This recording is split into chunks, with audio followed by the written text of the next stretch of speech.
ada kepentingan dengan berbagai dimensi. Pertama mungkin kalau kita lihat kepentingan praktis ya. Sebuah ruang bisa digunakan untuk kegiatan, bisa digunakan untuk mempromosikan karya, bisa digunakan untuk pertemuan dengan stakeholder lain. Tapi di sisi lain seperti ada keinginan untuk memberikan kontribusi ke seninya sendiri. Yang saya kira itu mengakar di dalam para seniman. Keinginan untuk semacam berbagi, keinginan untuk kita itu seniman ya, kita di Jogja. Kita kalau bukan kita siapa lagi yang memuri-muri,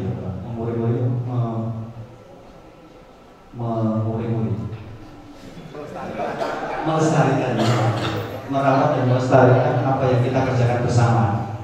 Jadi seperti ada keinginan itu ya, kontribusi. Kalau istilahnya itu give back, mengembalikan ke yang sudah kita dapat dari yang sifatnya praktis dan yang sifatnya idealis. Mungkin itu nanti bisa kita konfirmasi ke kedua ini, dan nanti Pak Faruk selaku penanggap ya, untuk menanggapi gejala ini seperti apa dan memberi masukan kepada kita di masyarakat seni rupa seperti apa sih yang kita hadapi di dalam masyarakat seni rupa ini, dan apakah ada batas-batasnya. Karena kalau kita lihat seni rupa itu bidang informal ya, kita untuk mengaku sebagai seniman itu tidak harus pakai syarat seperti arsitektur gitu kan, harus punya sertifikat gitu. Tapi kalau di seniman punya syarat yang berbeda. Misalnya ada, mungkin Mas Anam juga nanti bisa cerita siapa saja sih yang di mes mana kemudian masuk, kemudian bisa menjadi seniman di situ. Karena yang terakhir misalnya Mas JJ ya, yang tadinya musisi kemudian melukis menjadi seniman gitu. Nah seperti itu. Kalau di bidang lain kan tidak bisa seperti itu. Perluasan itu dan kemudian perluasan cara-cara untuk merangkul publiknya. Mungkin akan saya berikan waktu ke Mas Alfi dulu untuk bercerita soal saran boarding seperti apa dan motivasi awalnya membuat itu dan strategi-strategi yang dilakukan di dalam kepentingan untuk melakukan aktivitas ini dan merangkul publik. Kalau bisa mungkin kalau ada koneksi bisa dibantu searching foto-foto saran itu nggak ada ya? Nggak masuk di Google itu kalau di online ada ya? Kalau ada online nggak Mas? Koneksinya lambat nggak sih? Ini di rumah apa? Icon ya? Bisa ya? Silakan Mas Alvin. Terima kasih Mas Tauhid. Selamat siang semua. Salam budaya. Perkenalkan, nama saya Jumaldi Alfi. Saya seorang seniman dan juga penggagas ruang publik yang disebut Sarang. Mungkin teman-teman atau rekan-rekan semua sudah pernah mampir ke sana ya. Sarang itu terletak di daerah selatan Jogja, di Desa Tirtonirmolo, Tugu Kalipakis. Sering mengadakan kegiatan seni rupa, pertunjukan, dan saat ini lagi persiapan untuk pameran affordable art. Jadi ada sebuah IO dari Jogja juga gitu, menyewa ruangan itu untuk pameran di sana. Mungkin dan kalian ada yang ikut mungkin kalau salah. Karena itu memang banyak anak-anak muda. Oke, mungkin saya mau cerita sedikit tentang Sarang Building, ide, konsep, dan mengapa saya membuat ruangan itu. Saya datang ke Jogja itu tahun 89. Jadi selulus SMP saya berasal dari Sumatera Barat, dari Minang. Selulus SMP saya memutuskan untuk melanjutkan sekolah di bidang yang saya suka, yaitu seni rupa. Saya dari kecil memang sudah senang menggambar, melukis, terutama bikin ilustrasi. Dulu saya suka bikin ilustrasi komik. Tahun 89 saya datang ke Jogja, masuk ke Sekolah Menengah Seni Rupa Jogja. Itu di Bukisan. Itu juga ada yang lulusan di sini, jadi kita satu alumni. Lalu tahun 93 saya lulus, waktu itu SMSR masih 4 tahun. Jadi kalau sekarang 3 tahun, kalau dulu 4 tahun. Jadi kalau kelas 1 dulu kita masih dikasih pelajaran namanya DBSK, dasar-dasar berkaya seni rupa. Nanti kalau kelas 2 baru milih. Nanti gurunya yang akan mengarahkan. Ini nanti kecenderungannya kemana? Ke lukis atau seni murni, atau ke seni terapan, kriya, desain, apa. Oleh karena itu makanya jadi 4 tahun. Tapi tahun 2000 berapa saya lupa itu sudah berubah jadi 3 tahun. Saya lulus 93 lalu melanjutkan ke ISI. Pilihan pertama saya waktu masuk ISI sebenarnya masuk seni grafis. Karena memang di SMSR saya senang grafis, saya senang print making, dicetak. Tapi sekali lagi di ISI waktu itu memang ada juga kuasa para penyaring. Kalau zaman saya tes dulu, tesnya ada 7 tes. Kalau sekarang kayaknya enak, cuma wawancara aja. Kalau dulu itu benar-benar kita dites kemampuan. Jadi kalau tahun-tahun 80-an, 90-an masuk ISI itu 2 kali, 3 kali, bahkan sampai 7 kali itu ada yang baru terima itu biasa. Karena memang begitu sulitnya. Ada tes kemampuan skill dan kemampuan teori. Selain dari minat utama yang kita pilih juga nanti ada minat kedua, lalu nanti ada teori. Saya keterima tahun 93 dan alhamdulillah termasuk mahasiswa yang lulus dengan cepat, hanya 6,5 tahun. Kalau yang lain-lain itu 10 tahun, 12 tahun, Pak Rai berapa tahun? Nah, termasuk kita generasi cepat. Jadi jangan bayangkan ada anak ISI dulu tuh 4 tahun atau 5 tahun sudah lulus. Rata-rata biasanya 6 tahun, 7 tahun. Bahkan ada namanya teman saya Rudi Mantovani, kalau kalian kenal itu teman-temannya udah S3 baru dia lulus S1, dia 13 tahun. Nah zaman dulu memang kita belum ada namanya perdepakan alias DO. DO itu karena DO sendiri aja, bukan karena di kampus ini. Tapi karena ada peraturan baru kali ya, terus ada. Nah yang menarik saya akan cerita tentang situasi atau kondisi ketika saya mahasiswa seumuran kalian tahun 90-an. Kalau mungkin teman-teman sekarang melihat di Jogja ini mungkin sudah banyak ruang-ruang pamer atau ruang-ruang untuk mengekspresikan karya-karya kalian. Kayak mungkin di daerah dekat Sarang itu ada berapa ruang untuk mengeksplorasi karya-karya teman-teman. Ada Sarang, ada Sangkring, ada Museum dan Tanah Liat, ada ruang dalam, dan nanti ada ruang kecil-kecil. Tahun 90-an tidak sebanyak itu. Tahun 90-an itu ruang yang paling keren itu dulu yang sudah dijujukan namanya Pura Budaya. Itu di UGM. Dulu Taman Budaya itu di sana. Sekarang sudah rata ya? Jadi apa ya? Enggak ada. Terakhir saya ke sana itu kayak gitu loh. Terus bukan dipugar, diratakan. Nah, dikembalikan ke asalnya sebagai tanah gitu. Jadi darat kalau sana tuh hilang gitu. Nah itu pertama. Terus kedua namanya Bentara Budaya. Bentara Budaya itu yang Kompas. Jadi kalau untuk pameran ke sana tuh list antrinya banyak.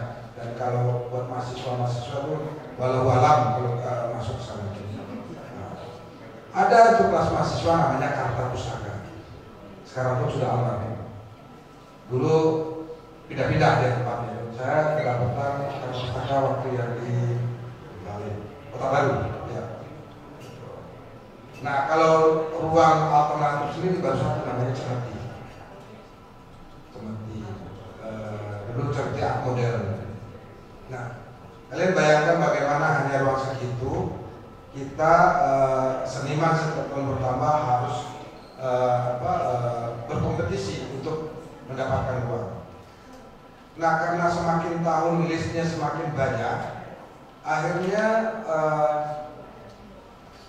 teman-teman muda saat itu punya inisiatif bikin namanya ruang alternatif lain. Apa yang disebut satu dulu ada namanya apotek komik. Nah, apotek komik itu kalau kalian sekarang yang seneng manga-manga atau mungkin yang ke kartun-kartunan itu sudah dimulai oleh dulu namanya apotek komik. Ada namanya Samuel dan mungkin ada yang jadi dosen kalian namanya Bambang Toko gitu. Itu memulai, walaupun itu bukan gerakan baru, tapi sebagai gerakan massal itu dimulai sekitar pertengahan 90-an. Lalu kedua, ada teman-teman menginisiasi ruang-ruang atau tempat-tempat mereka berkarya, studio. Jadi studio itu disulap, tidak hanya sebagai tempat bekerja, tapi tempat memamerkan. Jadi nanti secara kolektif atau secara personal pada waktu-waktu tertentu membuka studionya. Nah, saya sendiri pernah menginisiasi acara namanya Jogja Art Studio. Jadi secara berkala setiap tahun, dulu kalau nggak salah bulan Oktober atau November itu, kita itu menghubungi beberapa teman yang punya studio untuk membuka studio mereka. Jadi memamerkan karya mereka di studio. Baik itu karya yang memang sudah jadi atau mungkin prosesnya. Lalu pada akhir 90-an, awal 2000-an, saya kebetulan dapat kesempatan ke beberapa negara, berkunjung ke Eropa, di Cina, ke Eropa terutama di Belanda dan di Berlin, lalu terakhir ke New York 2005-2006. Nah, saya melihat ada ruang-ruang alternatif di sana yang dikelola oleh seniman. Salah satunya kalau di New York namanya PS1. Nah, terus ada satu lagi ruang yang dikelola oleh, saya lupa namanya, tapi pengelolaannya seorang pelukis hiperrealis namanya Chuck Close. Mungkin kalian pernah lihat. Jadi saya mengunjungi studionya. Sepulang dari sana saya kepikiran apa yang bisa saya kerjakan. Karena kalau misalnya menunggu ruang-ruang di sini, sementara seniman itu setiap tahun bertambah. Kita mengeluhkan tentang ruang, walaupun sudah banyak ruang alternatif, tapi tetap ada. Akhirnya saya bertemu dengan Enin Suprianto, seorang kurator. Lalu kita ngobrol dan akhirnya saya mendirikan apa yang disebut sekarang Sarang. Nah, pada awalnya Sarang itu memang secara konsepnya berbeda dengan ruang-ruang lain. Sarang itu lebih identik dengan ruang dialog, ruang tempat berkumpul, berproses. Jadi bukan ruang final untuk menampilkan karya.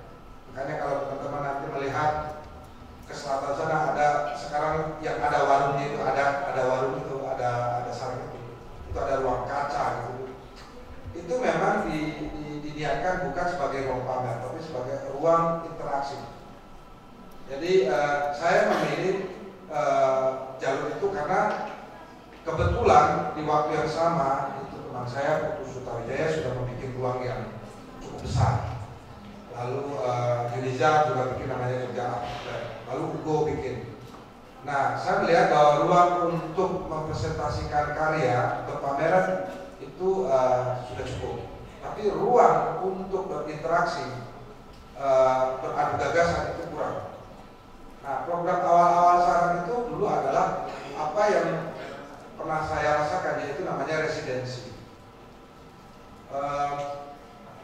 Konsepnya waktu itu begini, saya berapa kali ke pameran ke luar negeri.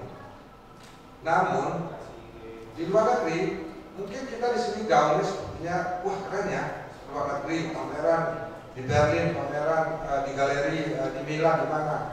Tapi sesungguhnya di sana kita tuh hanya porsi kecil. Jadi pemberitaan kita itu, saya lihat pameran saya di Milan itu cuma ya di halaman koran itu cuma segini aja. Padahal mungkin biaya kita besar di sana. Jadi sebagai seniman dan sebagai wakil orang Indonesia di sana, pemberitaannya nggak banyak. Lalu saya kepikiran, kalau biayanya segitu samanya, mengapa tidak orang-orang di luar itu yang saya undang? Jadi saya mengundang akhirnya teman-teman seniman-seniman dari luar negeri itu, teman-teman pegiat kesenian untuk datang ke Jogja dan residensi di sana.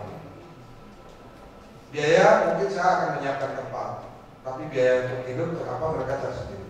Nah, ada keuntungan yang didapat di sana. Satu, itu teman-teman yang residensi di Jogja dari tempat saya, dia akan seumur hidup akan membawa apa yang disebut nama Yogyakarta atau Indonesia di kurikulum kita yang CV-nya. Jadi kalau seandainya mereka jadi top, terus kan ternyata pernah residen seperti saya, misalnya kalau bikin CV, residen di sini, residen di sini, pasti akan itu. Lalu yang kedua, saat itu tahun-tahun 2000-an itu ada namanya gerakan untuk menjadi seniman tapi profesional. Nanti mungkin Pak Faruk akan cerita situasi tahun-tahun 70-an, 80-an bagaimana pergaulan dia dengan seni. Tapi tahun 2000-an itu ada semacam kayak lompatan atau pergeseran lagi melihat seni rupa. Karena efek apa yang disebut dengan booming seni rupa itu. Jadi kalau generasi saya itu masih melihat seni rupa sebagai sesuatu yang idealis, sebagai sebuah pencapaian pribadi atau semacam pencarian jati diri. Namun pada akhir tahun 2000-an itu agak bergeser sedikit karena apa yang disebut industri sudah datang. Bahkan sekarang mungkin kalian atau generasi kalian kalau ketemu dengan generasi saya atau yang lebih tua dari saya akan ketawa-ketawa kalau melihat cara berpikir kami, melihat kesenian. Karena dari pandangan kalian sangat total berbeda. Nah, tapi tahun pertengahan itu saya mencoba untuk memberi jembatannya yaitu dengan membawa para profesional itu datang ke sini dengan tugas selain dari residensi mencari sumber ide di sini, tapi mereka juga berbagi ilmunya, berbagi ilmu sebagai seniman, berbagi ilmu sebagai salam budaya dan salam budaya.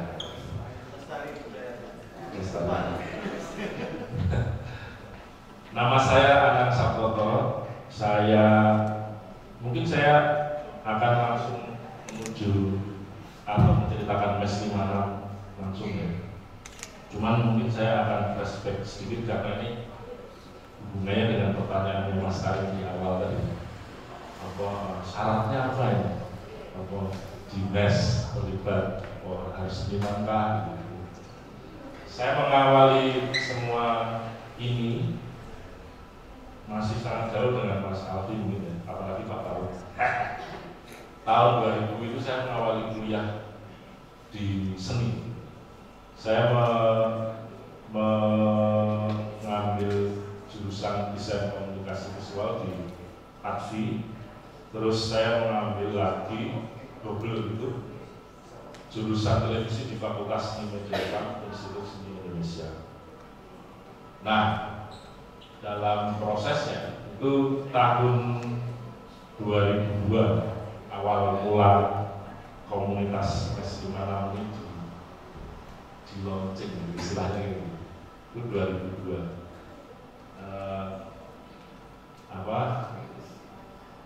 Keterlibatan saya di mes itu karena pada saat itu 7 orang di mes itu keluar anggotanya. Jadi saya ikut rapat itu menyaksikan banyak anggota keluar. Salah satunya ada Cais, Mas Eko masih waktu itu. Nah, mereka keluar ini sebenarnya alasannya ya pragmatis karena pengen cari uang. Artinya kan memang pada saat kita bergabung dalam kolektif ini kan tidak ada jaminan untuk sukses dan yang lain sebagainya. Nah, pada saat itu saya diajak rapat pertama kali itu hanya untuk membantu memproduksi cetak newsletter. Jadi bukan karena saya seniman. Seniman itu dibangun karena banyak hal, bukan karena unsur seni saja. Nah, tetapi pada saat itu kemudian saya menjadi paham kenapa teman-teman dari berbagai disiplin ilmu, ada dari desain, ada dari fotografi, televisi, bahkan komunikasi, ada dari teman-teman filsafat itu bergabung di mes karena pada pada saat itu kami merasa medium yang kami sukai, yaitu fotografi, itu sepertinya kurang familiar kurang bisa diterima di kalangan seni rupa. Tahun 2000 awal 2002. Setiap kali kami terlibat di misalnya kayak apa ya, Biennale Jogja gitu, ya tugas kami hanya mendokumentasi. Fotografi selesai dalam praktek kepanitiaan. Dari foto, dari tempat foto, itu ya. Terus ya akhirnya mau nggak mau alasan itu yang kemudian kami pakai untuk membuat ruang tamu kos-kosan di Mes 56 itu menjadi suatu galeri. Ruangnya mungkin dari dinding ini ke pilar itu, lebarnya mungkin selebar pilar ini. Ya, selayaknya ruang tamu kos-kosan. Malam dia jadi tempat parkir kos-kosan, pagi motornya kan kuliah semua, jadi galeri sampai sore. Nah, mulai dari situ kami merasa wah, kami punya ruang. Akhirnya kami memproduksi pameran-pameran dari diri kami sendiri. Waktu itu ada pameran tunggal, pameran kelompok, pernah juga mengundang pameran dari luar negeri gitu. Tahun 2002 kami juga mengundang seniman dari Eropa waktu itu untuk membuat proyek di Jogja dan kemudian memamerkannya di Mes 56. Waktu itu kami belum tahu ada istilah residensi atau apa, tahunya ya kita mengundang dia aja gitu. Nah, tetapi pada saat itu ada pertentangan memang dari sisi akademik di Fakultas Seni Media kami, yaitu Mes 56 dianggap kurang menaati pakem-pakem fotografi, karena yang terjadi adalah foto-foto yang istilahnya eksperimental gitu. Negatif filmnya dibakar, dikasih cairan obat merah, terus dicetak dan segala macam. Negatifnya dipotong-potong, ditempel-tempel, terus dicetak gitu. Yang mungkin sekarang bisa kalian lakukan hanya dalam beberapa detik di Photoshop ya. Tapi pada saat itu semua dikerjakan di kamar gelap. Nah, foto-foto seperti itu menjadi perbincangan yang cukup sengit kalau dalam konteks fotografi di jurusan isi. Apalagi ditambah kami memamerkan karyanya Mas Yudi Suryatmojo, di mana Mas Yudi Suryatmojo pada situ sangat populer karena selain dia fotografer, dia juga penulis foto, penulis seni, khususnya fotografi. Nah, orang sepopuler Yudi Suryatmojo itu bersedia pameran di ruang tamu kos-kosan kami gitu. Dan itu dari mulai dosen-dosen misi apa segala macam pada penasaran, kok bisa si Yudi Suryatmojo mau pameran di ruang yang baru kayak kucing atau tikus gitu. Kayak gitu lah. Dari situ kemudian kami mulai menyadari bahwa ini tidak hanya bisa memamerkan, tapi juga membuat workshop, diskusi, workshop teknis cetak foto, pemotretan dan lain sebagainya. Nah, dari itu berjalan menuju 2006. Waktu itu gempa Jogja, itu pertama kalinya Mes 56 membuat legalitas secara lembaga. Kami membuat akte namanya yayasan Ruang Mes 56. Karena mau nggak mau medium kami itu diminta banyak pihak untuk mendekati atau trauma healing korban gempa di Bantul pada saat itu. Nah, kami diminta untuk membuat proyek-proyek yang sifatnya trauma healing dengan anak-anak, memetakan wilayah di tempat-tempat gempa. Nah, terus masuk lagi di era Arjok ya, itu fotografi akhirnya mulai dilihat oleh kolektor-kolektor. Pada awalnya karya pertama fotografi yang laku di Mes itu kami membuat pameran itu kayaknya di warung makan Padang deh, Cais yang jadi karyanya laku, pameran di rumah makan Padang. Itu pertama kali ada karya fotografi laku. Setelah itu langsung kami mulai percaya ketika kami pertama kali diundang di Biennale Jogja Contribution tahun 2003. Nah, ketika kami diundang di Biennale Jogja yang 2003 itu, kami merasa wah, ini fotografi berarti sudah selevel nih, dengan lukisan, dengan patung gitu. Dari itu semakin memantapkan kami untuk membuat ruang-ruang untuk program-programnya gitu. Nah, terus berjalannya MES 56, tiap perlu diketahui ya, MES 56 itu self funding. Jadi ketika kalian mampir MES 56, connect internet, merasakan terangnya lampu atau merasakan galeri MES 56, karya-karyanya bisa dilihat dengan jelas, itu adalah uang bulanan yang disawer anggotanya, Pak. 20 orang setiap bulan iuran 100.000 sampai 2019. Jadi bayangin dari 2002 sampai 2019 itu semua kamu kencing di MES 56 menghidupin air itu kami yang bayar gitu, per bulan. Nah, pada akhirnya kemudian kami merasa ya masing-masing anggota yang dulu mahasiswa bersama, tidur bersama, minum bersama dan sebagainya, dan masing-masing kan sudah mulai berkeluarga, punya anak dan lain-lain. Kami merasa ini sepertinya kita harus berubah gitu, untuk mengelola ruang ini. Apalagi pada saat itu kami sudah banyak sekali bekerja sama dengan institusi dari luar negeri, misalnya dari Eropa, dari Asia, kalau dari Amerika belum. Nah, kami bekerja sama dengan banyak galeri, festival, kampus, gitu, dari nasional maupun internasional. Nah, dari situ kami merasa ini nggak bisa dikelola secara serampangan seperti itu. Makanya 2019 itu kami pertama kali mendapat bantuan dari pemerintah, yaitu dana dari Bekraf, 700 juta untuk revitalisasi bangunan, 400 juta untuk sarana dan prasarana komputer dan sebagainya. Nah, dari situ modal yang diberikan oleh Bekraf itu kami buat agensi 56. Mungkin bisa ditampilkan website agensi itu, Mas. Nah, jadi agensi 56 ini unit usaha MES 56, Pak. Jadi kalau di MES 56 itu ada dua, yang satu mengorganisir program, yang satu perusahaannya cuan dan cuan dan cuan dan cuan. Jadi boleh deh, jadi kalian jangan salah tangkap, wah MES 56 sekarang komersil. Nah, barangkali kalian sedang melihat agensi 56.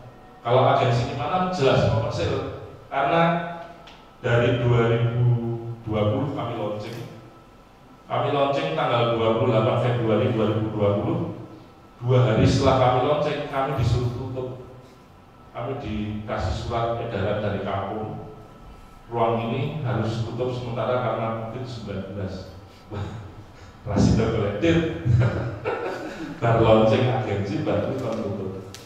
Nah, akhirnya mulai sedikit-sedikit kami mengerjakan pekerjaan-pekerjaan yang sifatnya online, kelas foto online dan sebagainya. Sampai hari ini, cita-cita kami yang dari tahun 2002 sampai 2019 itu sedikit terwujud dalam agensi mana, yaitu kami bisa membayar masing-masing anggota yang bekerja di sini di unit usaha kami, Pak. Jadi agensi 56 itu operasinya ada 3 studio. Kami memiliki studio audio, kami memiliki studio video, dan kami memiliki studio foto. Studio foto ada 2 ya, digital dan analog. Kalau kalian melihat di Arjok, FKY dan yang sebagainya, ada lapak foto kilat, foto langsung jadi cetak gitu. Nah, itu salah satu unit usaha yang kami bangun.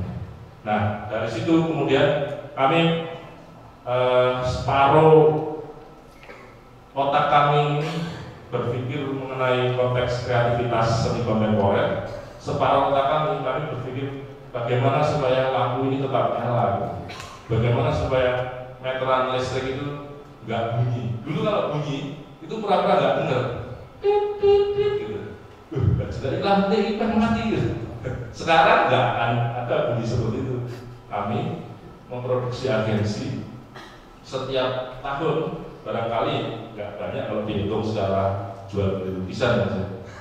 Cuman setiap tahun tuh paling nggak kami berhasil mendapat 200 sampai 400 juta bersih dari pekerjaan yang kami kelola sendiri. Kira-kira seperti itu sudah sampai hari ini, dan semua berjalan antara si Mes 56 sebagai organisasi dan agensi 56 sebagai unit usaha. Kira-kira seperti itu sih kurang lebih, karena dalam konteks kolektivisme baik itu ruang rupa, Mes 56, kunci cultural studies dan yang lain sebagainya yang ada di Jogja kategori Ahmed itu saya pikir semua kolektif di Indonesia maupun di dunia itu urgensi yang sekarang sering didiskusikan adalah sustainability, karena merancang itu mudah tapi ngopeni itu sulit, Rodolfo. Kira-kira seperti itu. Oke, terima kasih Mas Hai.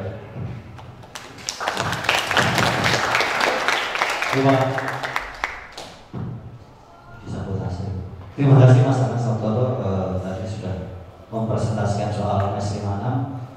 Nanti kita bisa balik lagi ke Mas Anas dan Mas Alfi untuk konfirmasi atau mempertanyakan hal yang tadi disampaikan. Tapi kesempatan sekarang untuk Pak Profesor Farouk menanggapi apa yang disampaikan oleh Mas Alfi dan Mas Anam.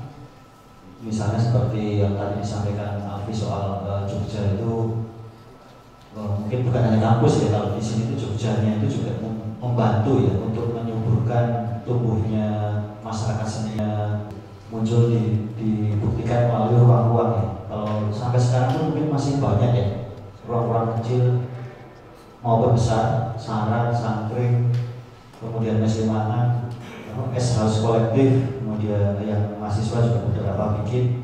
Saya kira ini menjadi sesuatu yang menarik ya, gejala Jogja sebagai sebuah kota atau sebagai sebuah tempat yang di satu sisi memproduksi seniman yang harus memikirkan bagaimana dia survive, bagaimana dia menghasilkan uang untuk dirinya sendiri untuk kemudian bisa bertahan sebagai seniman, bisa menjadi profesional gitu. Tapi di sisi lain beberapa atau hampir sebagian besar itu seperti memiliki tanggung jawab untuk ikut sesuai visi misi yang dulu diterapkan. Mungkin dalam di ASRI dulu yang membayangkan, oh ini masyarakat seni itu kalau bukan kita siapa yang memperkuatnya. Di satu sisi kemudian seperti apa yang dikerjakan Mes ya, dua hal itu selalu dikerjakan. Yang satu adalah program yang sifatnya kreativitas, sifatnya keinginan untuk membangun, berkontribusi di dalam medan seninya sendiri atau di dalam media seninya sendiri, harus inovatif, kreatif, tapi juga harus punya unit usaha yang menghidupi masing-masing seniman sekaligus menghidupi ruangnya itu. Ini terbukti di awal-awal Mes 56 7 anggota kabur karena merasa tidak bisa hidup dari Mes gitu. Kemudian yang lain juga kaitannya dengan masyarakat secara umum dan kebudayaan. Apakah Jogja ini bisa dikatakan sebagai sebuah kota yang punya potensi, melihat situasi itu sebagai potensi untuk membangun masyarakat yang katakanlah berbudaya atau memiliki peluang untuk membangun cakrawala dalam masyarakat yang berbeda dengan kota lain, atau kemudian hal-hal yang ada di Jogja ini juga sesuatu yang perlu dilihat secara kritis. Apakah ini hal yang positif atau kemudian apakah bisa memberikan dampak yang baik ke masyarakat yang luas dan kebudayaan. Mungkin Pak Prof bisa menanggapi dengan perspektif ini. Terima kasih. Tapi saya mau merokok dulu.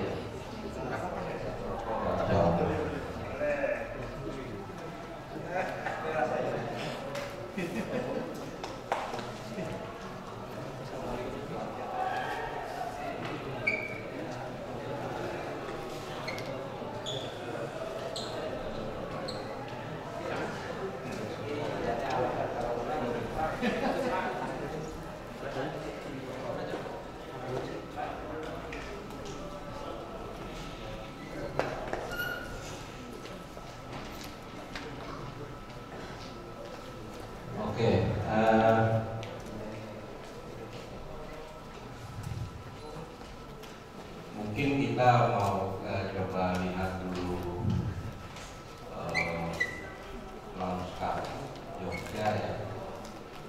Jadi yang pas tadi Mas Aldi bilang tentang 20 baru silaturahmi dan sebagainya gitu ya. Jogja itu intinya sebenarnya komunal, jadi komunal ya. Jadinya sebenarnya mereka suka gerombolan, rame-rame, kumpul-kumpul dan sebagainya begitu.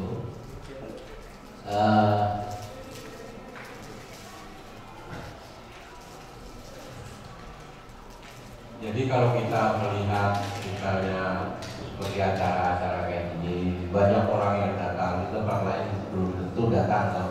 Orang-orang suka kumpul-kumpul, ketemu, ngobrol, atau apa dan sebagainya. Makanya kalau ada acara-acara kayak gini ini, Jogja nggak khawatir nggak ada yang datang. Pasti akan ada yang datang. Tidak hanya apalagi sastra, wah sastra juga jadi suka sekali kayak gitu. Jadi ada dan launching, kafe-kafe tumbuh itu berkaitan juga dengan kebutuhan orang Jogja kumpul.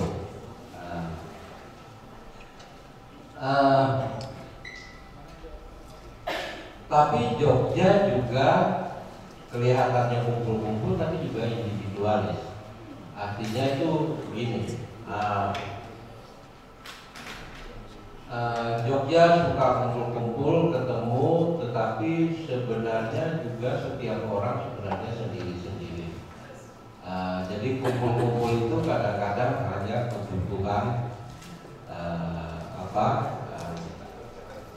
temporer ya, jadi menghilangkan jenuh dan sebagainya. Tapi kalau sudah urusan penting, urusan duit, urusan karya, urusan apa, kadang itu bisa sangat individualis. Karya juga bisa dijelek-jelek, kayak nggak harus dicontoh wong dan sebagainya kayak gitu tuh. Itu bisa terjadi. Nah, jadi kontradiksi atau paradoks itu yang sebenarnya kita turunkan sampai sekarang, sampai kasus pers juga. Artinya di satu pihak ada kebutuhan yang sangat individual, pribadi, ekonomi, tetapi juga di lain pihak ada kebutuhan kumpul-kumpul. Biarpun kumpul-kumpul itu sebenarnya tidak terlalu signifikan di dalam proses kreativitas ya. Tetapi itu membuat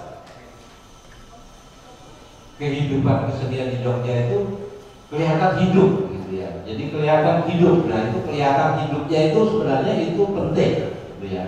Biarpun itu kosong, tapi itu tetap penting sebagai membuat orang merasa juga bisa tenang. Nah,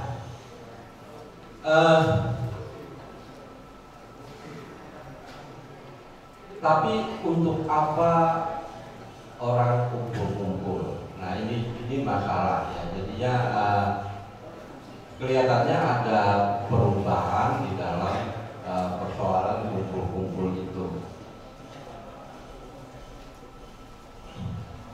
Nah, Mas Rait dan juga rasa-rasa ini publik berubah, gitu ya. Dulu seniman yang kumpul-kumpul di sini seniman, tapi kemudian publiknya meluas kepada siapa saja yang sama sekali tidak ada hubungannya dengan seniman, seperti dalam kasus Akjo misalnya kayak gitu ya, yang meludak gitu ya. Nah ini sebenarnya dua konsep kumpul-kumpul dan dua konsep publik yang mungkin berbeda.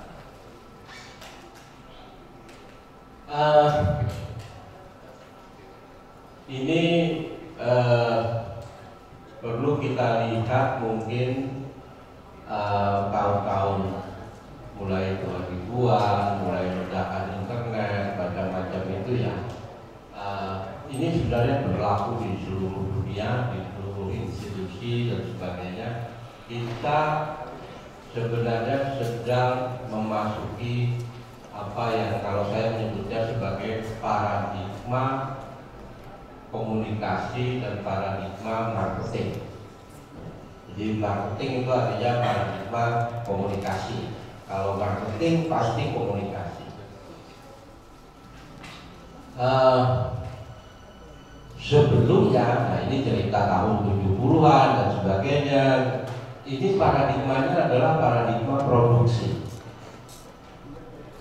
Jadi paradigma produksi, bagaimana menghasilkan produk. Nah, maka momen kumpul-kumpul itu termasuk kalau dia antar seniman-seniman sendiri, itu bagaimanapun bagian dari proses menciptakan subjek-subjek, produser, kreator dan sebagainya. Nah, kalau kumpul-kumpul yang sekarang ini menciptakan konsumen, menciptakan audiens dan sebagainya itu, dan pasar dalam pengertian yang lebih umum.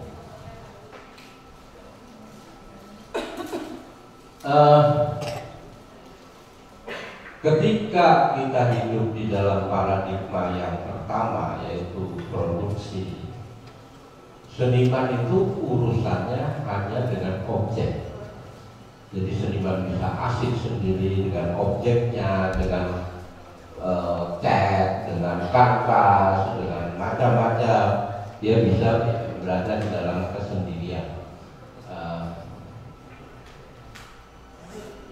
Di situ proses seni selesai ketika produknya jadi. Nah, kalau sekarang proses seni tidak selesai di situ. Dia harus sampai kepada diterima atau sampai pada pasar. Nah, ini sebenarnya di universitas juga begitu dalam kegiatan ilmiah. Dulu menulis karya ilmiah itu selesai ketika karya ilmiahnya jadi. Tetapi itu artinya sudah produktif. Tapi kalau sekarang aturannya adalah produktivitas seseorang tidak diukur dari produk yang dihasilkannya, tapi diukur dari pasarnya, dari publikasinya. Apakah dia sudah dipublikasikan? Nah, ini sebenarnya semua kita sekarang hidup di dalam arah yang paradigma marketing itu. Nah, kalau dulu biarpun kumpul-kumpul, seniman itu pada dasarnya individu yang urusannya itu hanya dengan objek, tidak dengan orang. Kumpul-kumpulnya jadinya seperti ya tadi itu, seperti variasi, silaturahmi, basa-basi, senang-senang, rekreasi dan sebagainya. Sekarang kumpul-kumpul itu jadi mutlak. Karena apa? Karena masalahnya adalah masalah bagaimana menggait orang, mencari pasar, membentuk jaringan dan sebagainya. Jadi berjejaring dan sebagainya itu adalah sekarang inti dari aktivitas kesenian. Karena dia harus sampai pada pasar. Produk itu belum selesai kalau belum sampai ke pasar. Jadi nah itu penting. Nah, ketika itu terjadi, maka relasinya bukan lagi antara subjek dengan objek, tetapi subjek dengan subjek, seniman dengan konsumen, produser dengan konsumen. Jadi masalahnya masalah komunikasi. Nah, apa yang terjadi ketika kita hidup di dalam paradigma itu?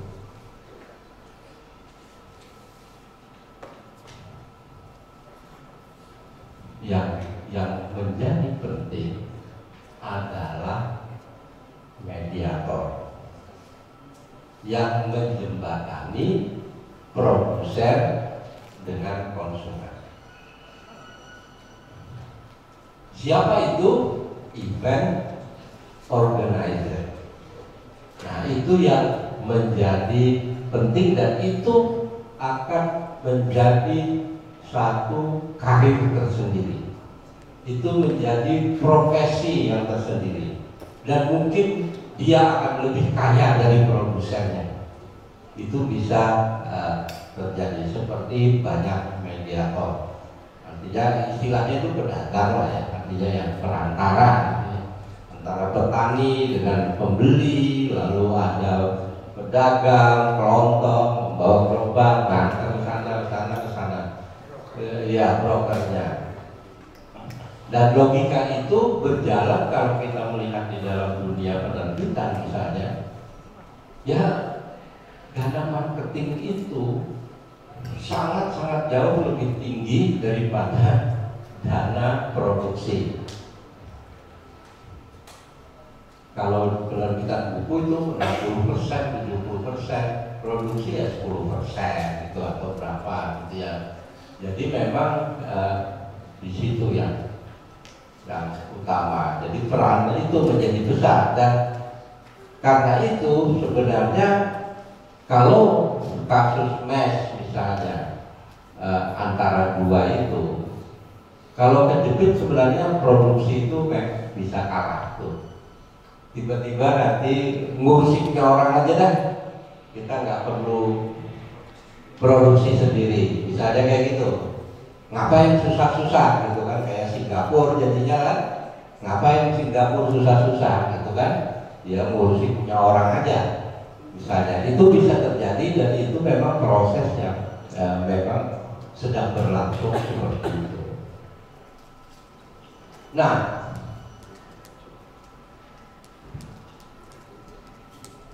kumpul-kumpul di Jogja itu kita bisa bedakan antara seni rupa dengan sastra. Ini yang juga penting. Sastra itu agak susah beradaptasi dengan paradigma yang baru ini. Kalau seni rupa itu sangat mudah beradaptasi karena seni rupa pertama, rupa itu produknya benda. Rupa itu dia gampang dikomodifikasi. Ada bendanya, ada figura, ada apa dan sebagainya. Buku kalau jadi rupa dia hanya gambar aja gitu ya. Buku itu sebagai rupa ya, tapi buku sastra itu kata-kata yang harus dibaca lama dan sebagainya kayak gitu ya. Dia tidak bisa dikonsumsi dengan tepat. Dan sejarah seni rupa memang sudah lama sudah dia terlibat di dalam proses pemasaran, komunikasi dan sebagainya itu, sehingga adaptasinya bisa lebih cepat dan sensibilitas kepekaannya menangkap itu juga bisa lebih cepat karena sudah terbiasa.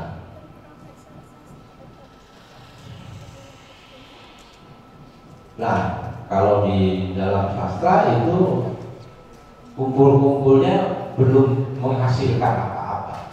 Kumpul-kumpulnya masih ya kumpul-kumpul yang lama juga gitu ya. Nah, itu yang agak berbeda. Jadi saya kira itu aja dulu.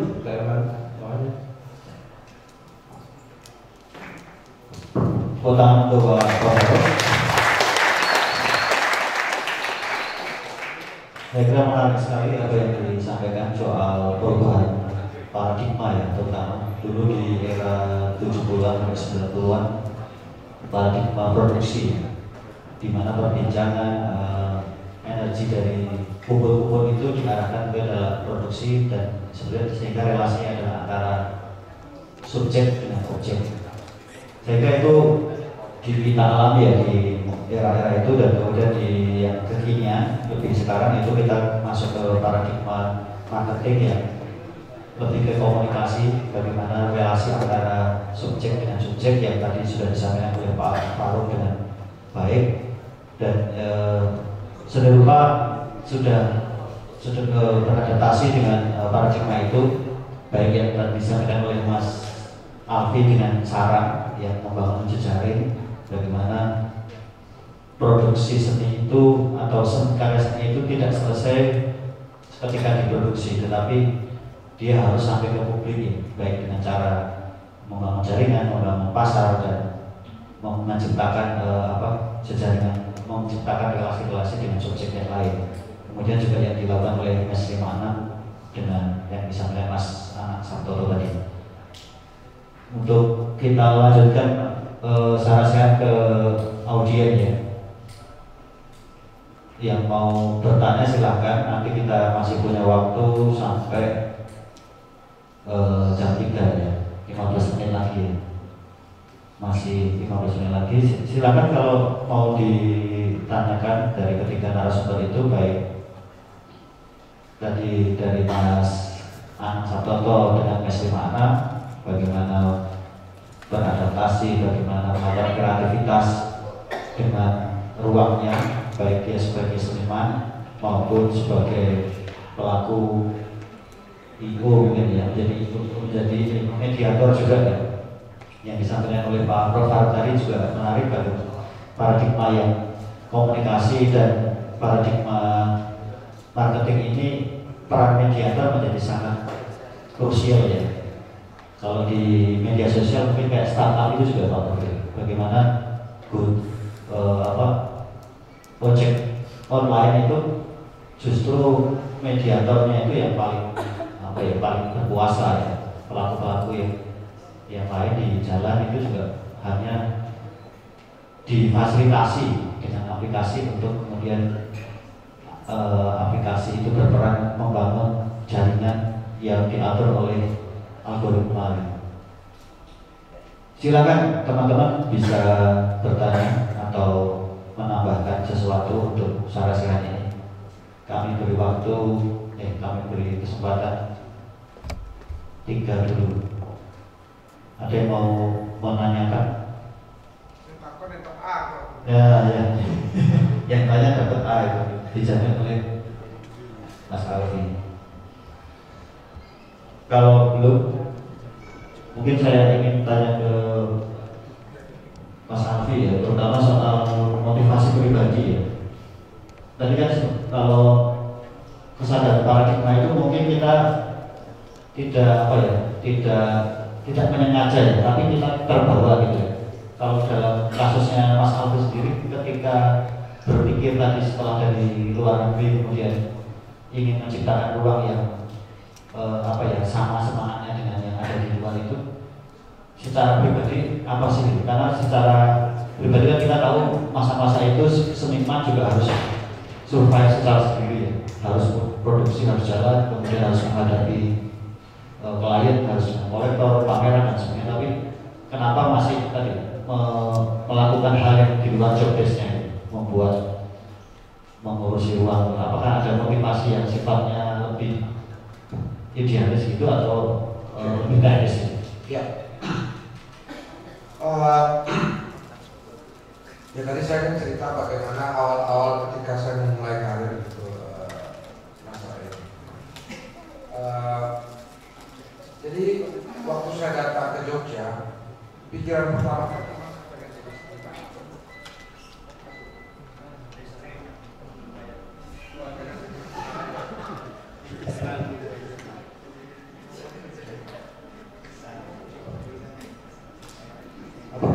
Oke.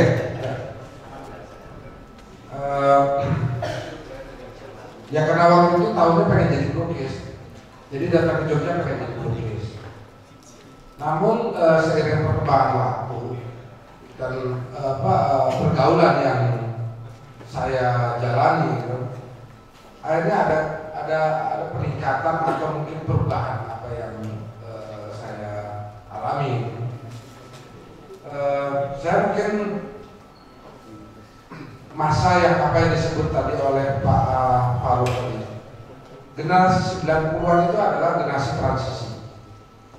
Jadi kalau kalian ingat itu istilah kontemporer itu tahun 90-an ya. Sebelumnya sih mungkin apa yang disebut modern, apa yang disebut tadi seniman itu memproduksi.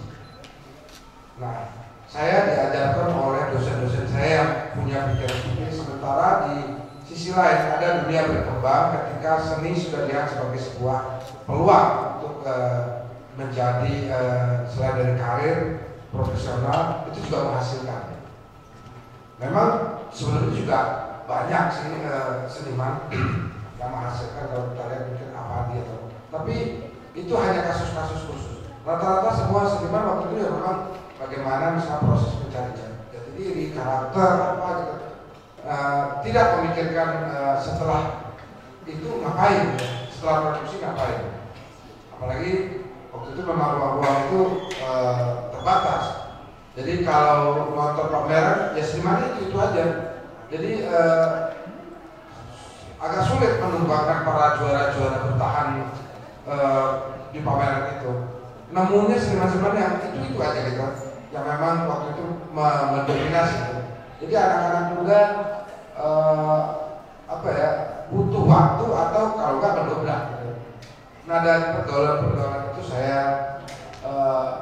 mendapatkan masukan-masukan atau mungkin pencerahan atau mungkin ide-ide gitu, tentang tidak cukup hanya sekedar menjadi pelukis. Karena ternyata setelah saya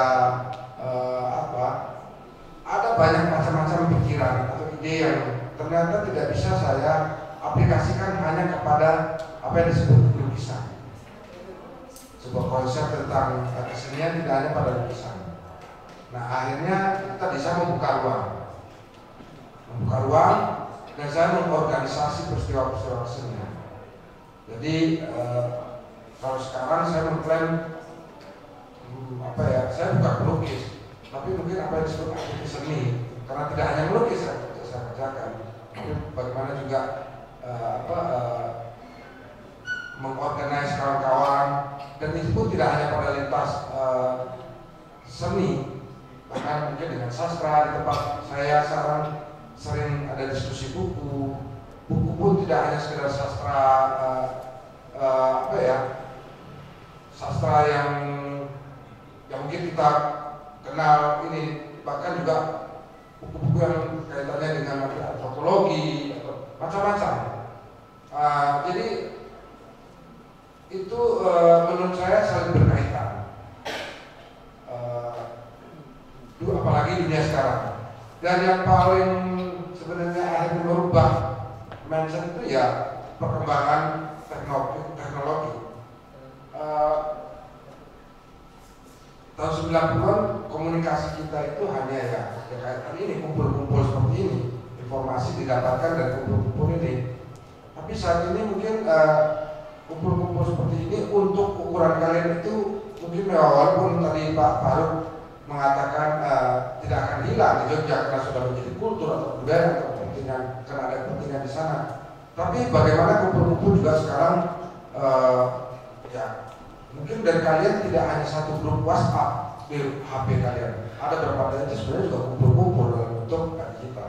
Nah, itu harusnya juga banyak informasi ya. Nah, lalu itu yang menyebabkan saya tidak cukup hanya sekedar melukis, tapi akhirnya ya. Kalau sebelum kita itu kan seniman cenderung membuat museum ya, misalnya kayak Afandi, Wijaya. Tapi yang generasi Pak Bibu itu membuat ruang yang aktif. Betul. Tadi kita sempat ngobrolin itu ya, yang mau saya sampaikan. Betul. Kalau teman-teman lihat ada namanya di sini mungkin Museum Afandi atau Museum Wijaya atau Museum apa. Dan ada beberapa museum yang sekarang sudah almarhum Museum Rusli jadi asrama haji. Saya dari awal ketika melihat kasus-kasus museum-museum para senior saya itu akhirnya terbengkalai, tidak berminat untuk bikin museum. Sampai memang struktur atau kepedulian pemerintah kepada kesenian itu seperti apa yang mungkin terjadi di Eropa. Karena secara sejarah kesenian pun atau bagaimana budaya kesenian pun itu kita berbeda. Kalau di Eropa nggak usah jauh-jauh lah, di Asia Tenggara satu-satunya yang tidak punya galeri atau museum nasional itu dalam pengertian yang serius dikelola itu hanya Indonesia.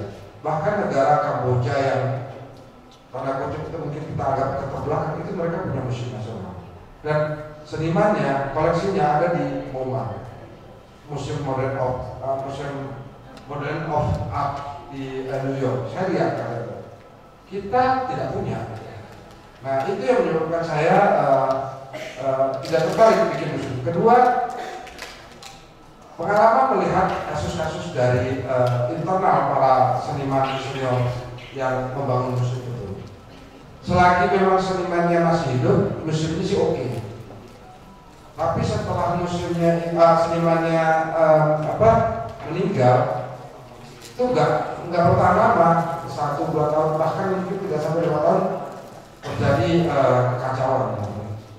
Ya saya tidak sebutkan. Secara fisik mungkin museumnya masih berdiri, tapi ternyata secara sistem yang sudah dibangun tidak berjalan.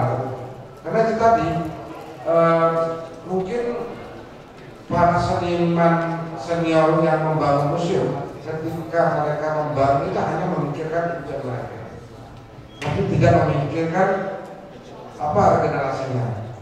Saya menyadari keinginan itu tentu ada, tapi saya menyadari bahwa generasi setelah saya itu apakah nanti kepikiran seperti saya. Saya punya anak, dia punya mimpi sendiri, punya keinginan sendiri, dan secara pribadi saya tidak mau membebani mereka dengan impian-impian saya yang belum selesai. Biarlah mereka punya impian mereka sendiri, mereka bergerak dengan sendiri. Nah selagi memang pemerintah belum care terhadap itu, saya tidak berminat untuk bikin museum. Saya lebih berminat membuat ruang tempat interaksi. Nah saat ini nggak disyarat itu, buat saya pribadi itu malah sangat bagus. Maksudnya gini, seturut umur ada beberapa hal yang mungkin saya sudah mulai menurun. Mungkin tenaga atau mungkin situasi establis atau dekaden itu kadang-kadang menunggulkan ide. Lama berkesenian juga kadang-kadang itu menunggulkan pikiran. Nah, ruang ini sekarang dikelola anak-anak muda. Saya menemukan karya-karya muda, anak-anak muda yang berbeda cara berpikir, cara mengeksekusinya.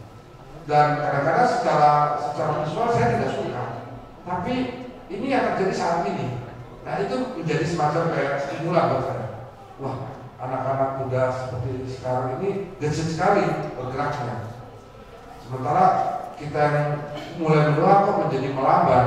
Ya, jadi setidaknya stimulan untuk berkarya buat saya itu ini membantu. Gitu.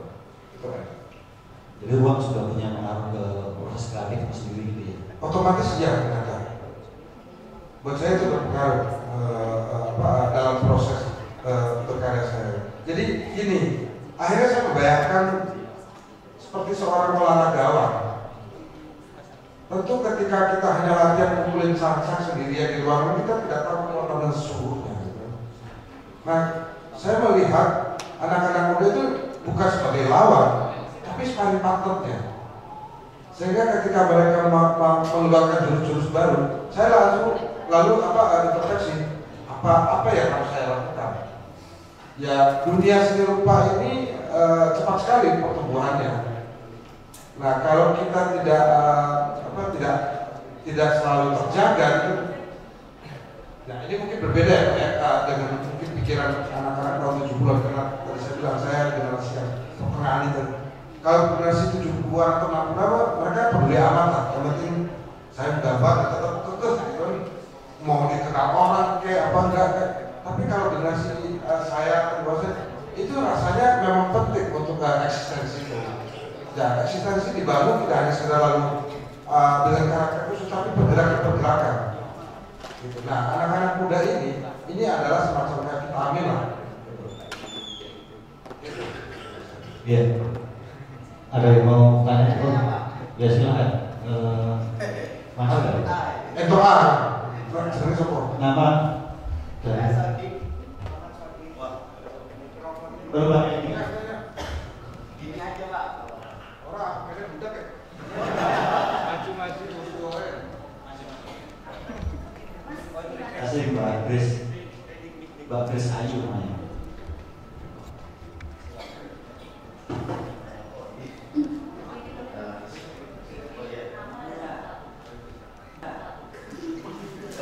Halo, nama saya Sodi dari ISI.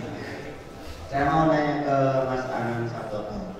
Saya pernah melihat karya Pak Anang Sabtono ini tentang pertanian, Mas.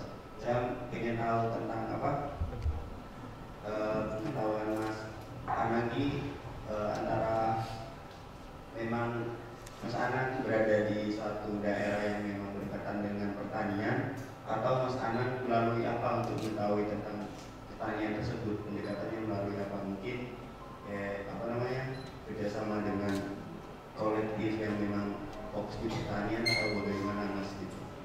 Terus ini lagi itu aja nih maksudnya.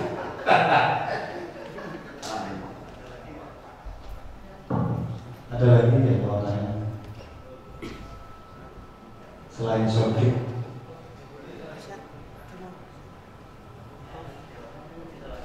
Masuk ya?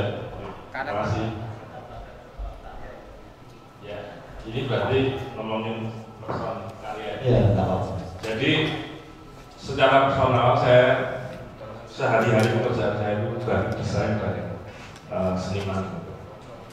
Kenapa itu saya pisahkan? Karena memang saya mengerjakan pekerjaan profesional baik desain secara rancangan apapun dan produksinya. Nah, cuman di satu sisi saya biar nggak edan gitu istilahnya, saya harus memiliki memproduksi aktualisasi pengetahuan yang saya dapat di ekosistem saya. Salah satunya saya tertarik untuk memfungsikan kapasitas saya itu untuk membicarakan ekologi. Jadi saya tahun 2000 itu saya banyak sekali terlibat di komunitas-komunitas pelestarian lingkungan gitu dengan teman-teman UGM dan yang lain. Nah, ngomong-ngomong tentang kekaryaan, kalau saya ketika memutuskan atau merumuskan satu gagasan pemikiran menjadi ide, menjadi praktek, menjadi metode gitu. Karena kalau di media kan ada istilahnya metodologi penciptaan karya. Nah, itu sebenarnya paham-paham yang kemudian penting untuk disadari oleh seniman. Bagi saya memproduksi sesuatu itu saya perlu impresi. Impresi itu saya sering dapatkan ketika saya berada di situasi tertentu atau istilahnya itu apa ya, berinteraksi langsung. Saya punya studio saya cukup besar. Saya ngontrak dengan 5 orang, tapi sebenarnya studio saya itu hanya untuk saya pakai untuk hal-hal teknis. Tetapi di luar teknis itu produksi gagasan saya produksi dengan kelompok-kelompok masyarakat, khususnya kelompok tani.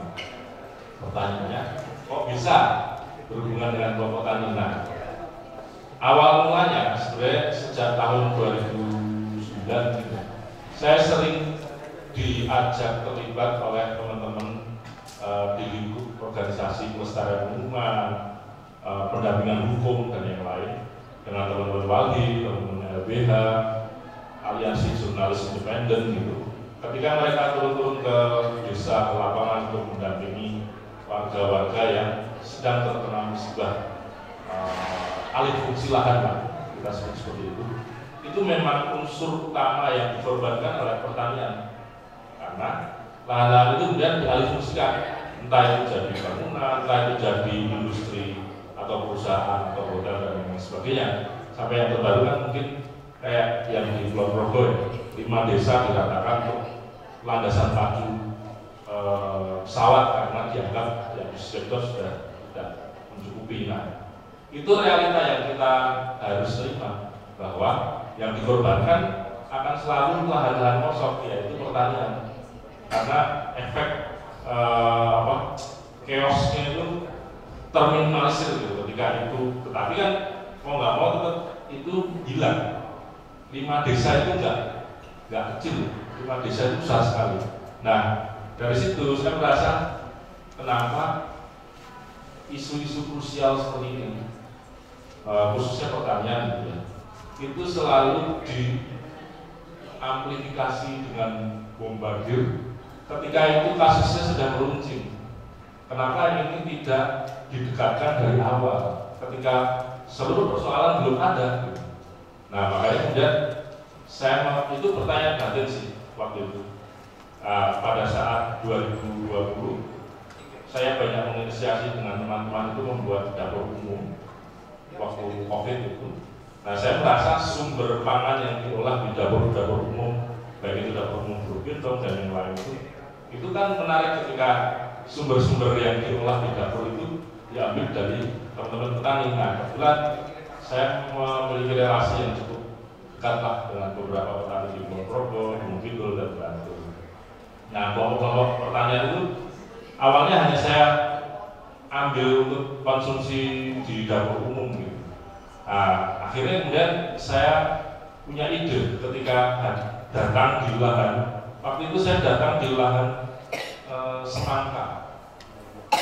3 bulan panen semangka itu bersih, nggak harus bikin poster, nggak harus bikin publikasi di sosmed. 30 juta petani itu terima.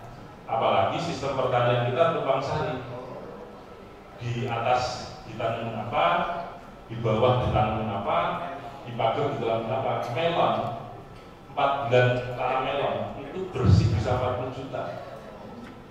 Kalian yang makro-makro di gedung itu belum tentu sekaya petani. Nah, dari situ kemudian saya punya ide bagaimana agar hal-hal seperti ini itu bisa dipelajari oleh orang-orang anak muda di kota gitu.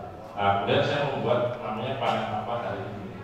Kalau disingkat PARI. Kalian bisa cek parikolektif.com. Di situ nanti akan ada banyak aspek yang menghubungkan kerja-kerja antara seni dan pertanian. 2020 bulan Oktober panen apa hari ini dapat support dari UN Habitat, satu program yang konsep di lingkungan hidup dari PBB. Itu waktu itu untuk digitalisasi pertanian di era COVID. Terus 2021 saya mendapat grant dari Prinskos Foundation 105 juta itu didanai oleh Prinskos untuk konsisten melakukan praktek kekaryaannya. Dalam hal ini saya mengajukan karya itu panen apa hari ini tahun 2023 ya semakin berkembang mas. Bahkan tahun 2023 ini panen apa hari ini dikasih slot sama RRI 1 bulan siaran 2 kali untuk mengajak kelompok tani bercerita mengenai aktivitas yang mereka lakukan. Jadi ini bukan persoalan mau jualan pertanian, panen dan segalanya. Ini tuh lebih ke kesadaran untuk melestarikan kampung kita, desa kita, lingkungan kita, kota kita dengan praktek yang mudah, yaitu pertanian. Kira-kira seperti itu. Nah, kemudian ketika itu diekstraksi menjadi karya, nah itu mungkin itu apa ya?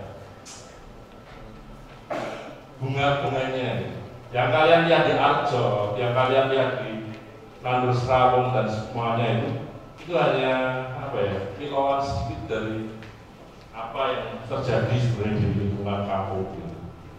Itu sih. Ya. Tes.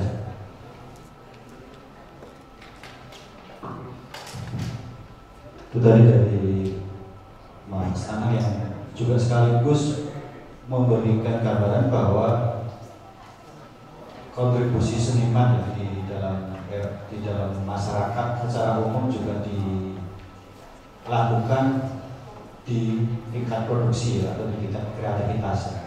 Bagaimana karya seni bisa juga menjadi sarana untuk memberikan kesadaran soal kelestarian pertanian.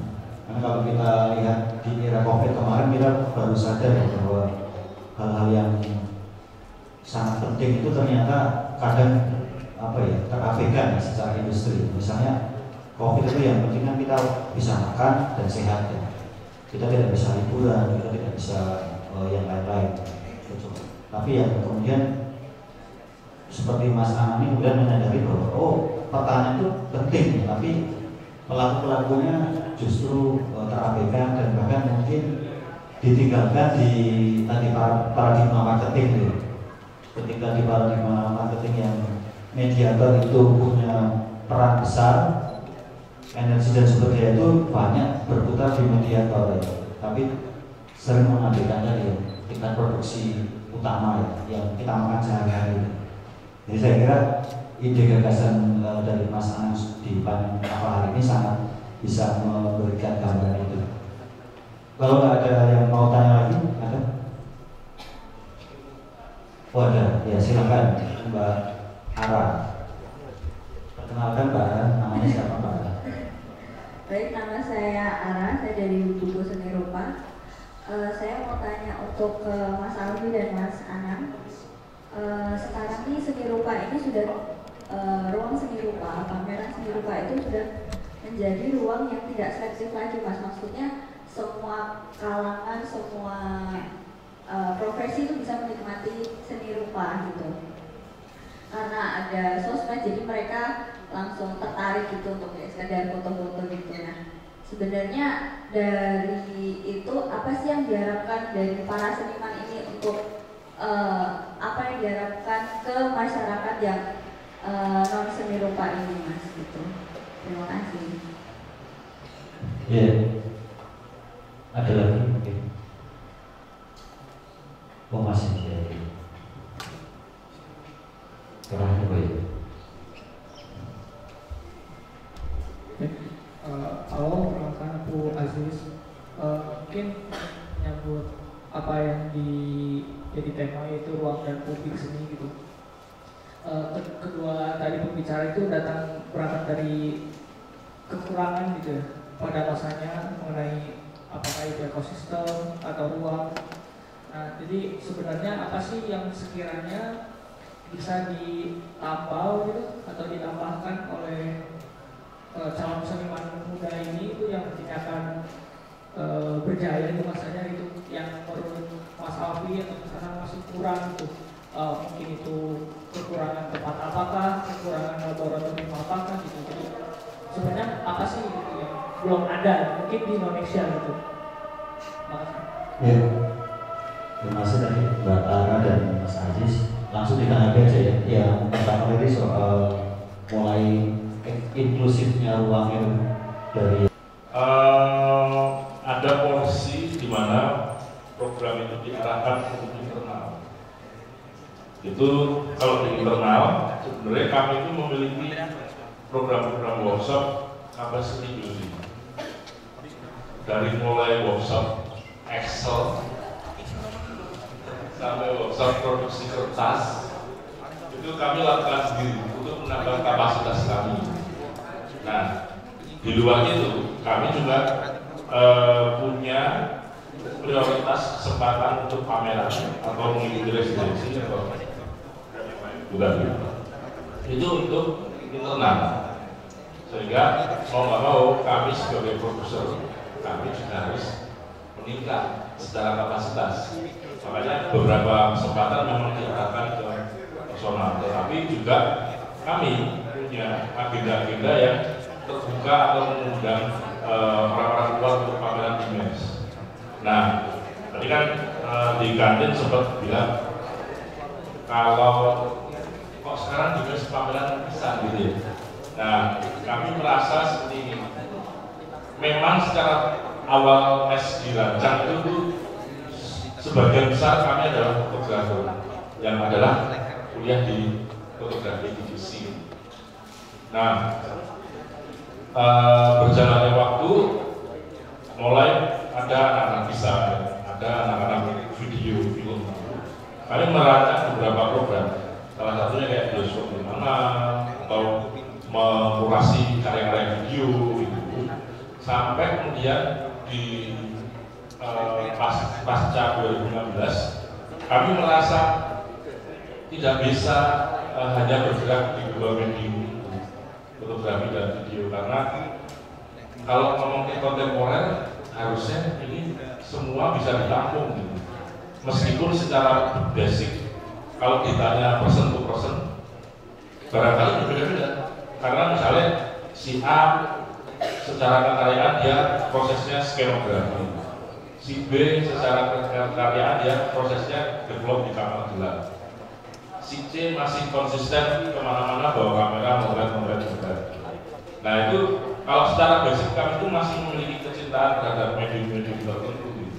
Cuman kalau secara ruang kami sebenarnya mencoba membuka diri untuk intervensi dari berbagai medium supaya itu menjadi alat kami belajar juga, bekerja sama dengan musisi membuat cover album, bekerja sama dengan musisi membuat video musik. Nah itu tuh hal-hal persinggungan yang saya kira dibutuhkan ya untuk membangun ekosistem yang lebih besar gitu. Karena kalau terus bergerak dalam satu medium itu akan sangat sempit gitu. Kira-kira seperti itu, Mbak.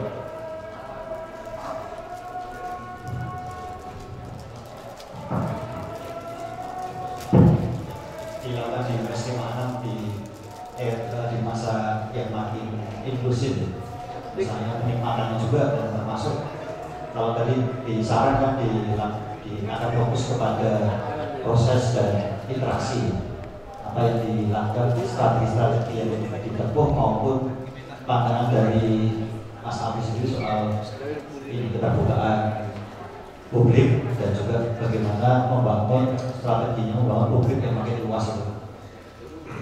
Oke. Memang ada suasana yang berbeda ketika saya alami saat saya menjadi mahasiswa dengan saat kalian menjadi mahasiswa saat ini. Ada rentang 20-30 tahun. Kalau ketika saya mahasiswa memang pameran seni rupa atau lukisan itu terasa eksklusif. Bahkan saking eksklusif mungkin yang nonton konconya diri. Orang-orang yang tidak punya ikatan atau mungkin tidak terlalu tertarik itu mungkin tidak mau datang, atau mungkin ya kan tidak ada penting nggak datang lah. Kalau hanya sekedar tertarik, satu dua ada, tapi secara umum tidak. Nah 30 tahun setelah itu saya lihat itu bahkan orang-orang yang tidak tertarik pada seni pun itu datang. Saya tidak akan bilang bahwa suasana dulu lebih baik atau lebih ini atau sekarang lebih baik, karena memang ada beberapa perubahan-perubahan yang terjadi dan mungkin sesuatu yang dulu kita anggap sakral mungkin sekarang biasa-biasa aja. Jadi tapi yang menjadi penting itu sebenarnya menurut saya gini, saya percaya bahwa seni itu sebenarnya penanda zaman. Apa yang terjadi pada kesenian saat itu adalah pada zaman saat itu. Apa yang diangkat atau apa. Jadi kalau generasi saya dulu itu karya-karyanya banyak karya-karya mistik gitu. Dulu ada namanya Jogja Surrealism. Nah memang situasinya memang seperti itu. Jadi mungkin di sastra juga nanti Pak Faruk bisa jika bagaimana transisi. Nah kalau sekarang terjadi suasana inklusif terbuka, karena memang karya-karya sekarang juga karya-karya yang sangat menurut saya itu, mohon maaf mungkin ini pikiran old school atau seniman tua, itu memang karya yang sangat cair. Kalau dulu mungkin kita melihat karya tuh ya mungkin dengan pengelungan, pendalaman, terus melihat karya dengan simbol-simbol yang mungkin harus kita reka-reka, melatih intelektual kita. Kalau sekarang mungkin melihat karya tonjonan visual dulu sudah memuaskan gitu. Tapi itu juga keliru, memang itu yang terjadi saat ini. Apa yang disebut industrial, apa yang disebut budaya pop art, pop art itu yang sudah pasca pop art yang beranak-pinak dengan stylenya. Nah, karya-karya itu menunjukkan zaman. Tapi saya pun yakin apa yang tadi Pak Ara, apakah seni itu nanti ada pengaruhnya? Pasti. Kalau saya yakin. Nah, persoalannya kan karena gini, pengaruh itu kan bisa jadi impact-nya tidak terlihat secara cepat. Karena pengaruh dalam pengertian nanti macam-macam, pengaruh apa? Pengaruh psikologi, pengaruh sosial, atau pengaruh ekonomi. Kalau pengaruh ekonomi saya pikir ya sekarang itu sangat jelas. Tahun 90-an saya bikin pameran itu yang nonton pameran 100 orang aja saya sudah puas sekali. Dan itu gratis. Kadang mungkin sehari cuma 3-4 orang dan kita nungguin seniman itu. Sekarang itu pameran itu membludak. Saya kebetulan ngobrol-ngobrol dengan penggagas itu Jogja Yohan, tadi saya juga cerita berapa itu pengunjung kemarin selama itu 8.000 pengunjung dan itu berbayar, satu orang berbayar 25.000. Itu sudah seperti konser gitu. Dan itu tidak masalah. Saya ceritakan kepada seniman senior kayak gitu, mereka misu-misu. Sulit pameran kok bayar 60.000 gitu. Nah nggak masuk gitu. Tapi memang faktanya kelihatan seperti itu. Nah, secara ekonomi itu berpengaruh. Nah, kalau soal pengaruh intelektualnya, ya kita nggak bisa lihat secara langsung, gitu. Secara langsung. Itu mungkin dari saya. Mungkin ada yang kurang? Mungkin sebelum ke Pak Faruk, sekarang menanggapi yang dari Aziz tadi, kira-kira kalau yang kemarin yang dari 2000-an 90-an terangkat dari keterbatasan ruang atau keterbatasan aksi seni, kira-kira kalau untuk masukan yang anak sekarang itu yang masih perlu ditambah apa gitu kan, karena bingung ada semua gitu, apa tinggal nunggu undangan gitu. Nah, ini ada catatan saya buat angkatan atau generasi sekarang. Gini, apa yang disebut kekurangan dahulu, zaman kami dulu, di sekarang itu sudah mungkin diketahui hal itu. Ada contohnya satu tentang informasi. Saya satu angkatan dengan lainnya, satu generasi. Salah satu-satunya sumber informasi kita untuk tahu informasi seni rupa itu adalah perpustakaan isi. Jadi kalau kita mau tahu karya terbaru, itu datang ke perpustakaan. Tapi persoalannya kadang-kadang karya buku baru yang datang atau majalah baru yang datang itu nggak ketemu. Karena siapa yang duluan datang itu biasanya ngembang buku itu, atau setidaknya separuh halaman itu hilang. Nah, ya saya nggak pernah nyampe satu dua gitu. Karena gini, satu kita tidak paham bahasa Inggris. Mungkin kalau kalian sekarang sudah fasih bahasa Inggris. Kalau angkatan saya dulu, terus rata-rata harus ngomongnya cuma oh ya sama aja seperti itu. Kalau yang ininya enggak. Jadi ketika melihat buku mereka tidak baca, mereka mengambil buku itu, mengambil gambarnya, lalu untuk dicontoh. Dicontoh pun itu memang harus secara fisik melihatnya. Warna pun perlu terbatas. Gambar itu paling banter itu cuma saya punya 6 botol aja. Warna merah primer, biru, kuning, hitam, putih. Nanti buat cari warna yang lain nyampur-nyampur. Nah itu keterbatasannya. Yang untuk hari ini mungkin itu seperti romantika. Satu tentang informasi. Kalian buka HP kalian itu apapun seni yang kalian harapkan itu datang. Kalian datang ke potensi art atau ke art material sekarang, warna apapun yang kalian inginkan itu tersedia. Cuman saya melihat ada yang berbeda. Kalau dulu karena memang itu memberi kami waktu lebih lebih lama, ada namanya eksperimental. Contohnya gini, kayak tadi saya cerita, habis ngerobek buku dari perpustakaan, melihat warna itu kok keren banget ya warnanya. Ini terkones kok di warna. Lalu kita mencoba mencampur dengan cat-cat yang kita punya. Kita eksperimen di situ. Ini warnanya kayaknya dia. Nah itu kadang bisa gagal, nggak ketemu, bahkan bisa hasilnya RHP. Kok nemunya warna itu. Jadi ada suatu pengalaman, ada pengalaman secara emosi, secara skill. Kalau sekarang mungkin kalian nggak perlu kayak gitu. Jadi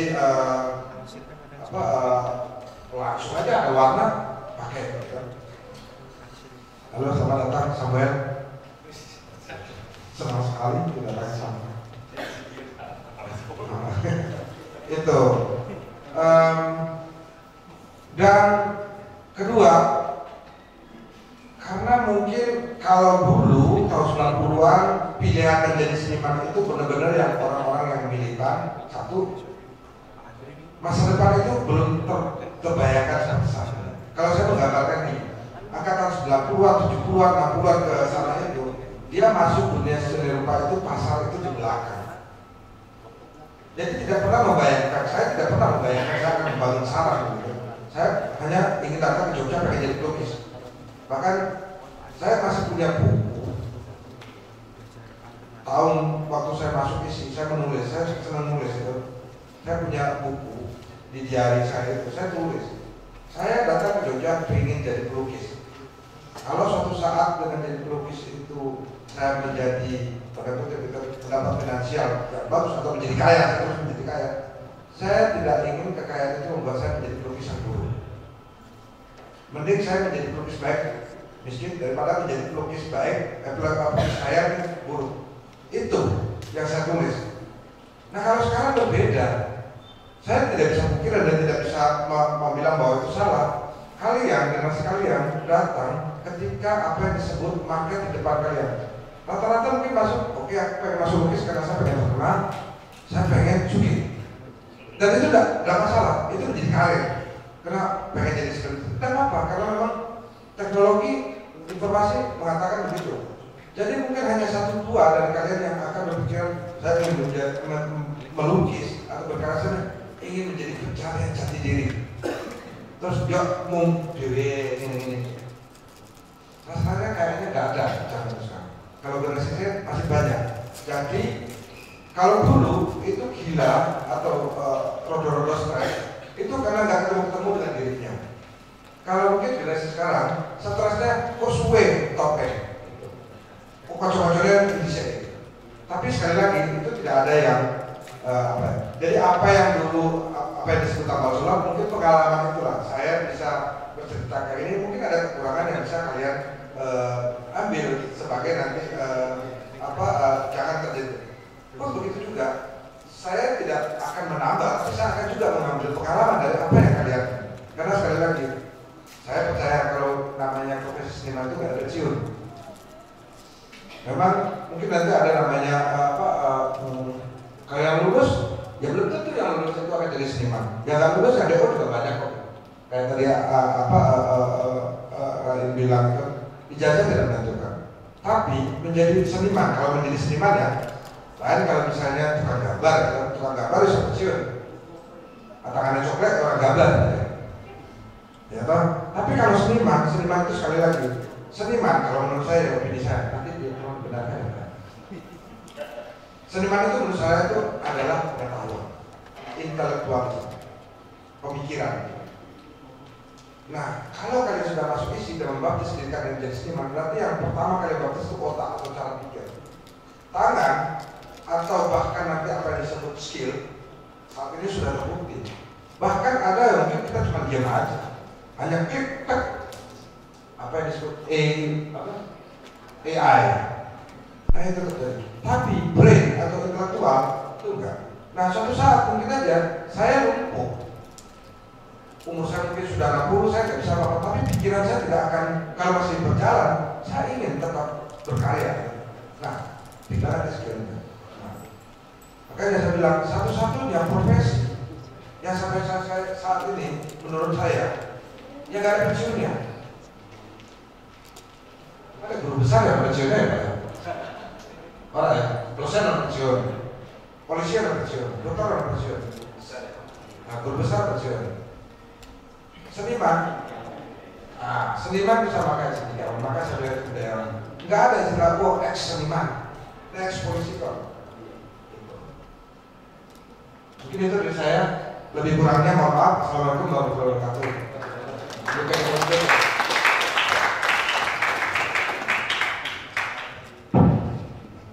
Apa yang dihadapi ya? Oke, ini cara jawabnya dengan perspektif anak muda. Jadi kalau menurut saya mungkin bukan kurang sih, cuman ya ini sharing masukan aja. Ada dua hal sih mas, yang satu itu lebih ke internal, yang satu itu eksternal gitu. Nah internal itu menurut kacamata saya,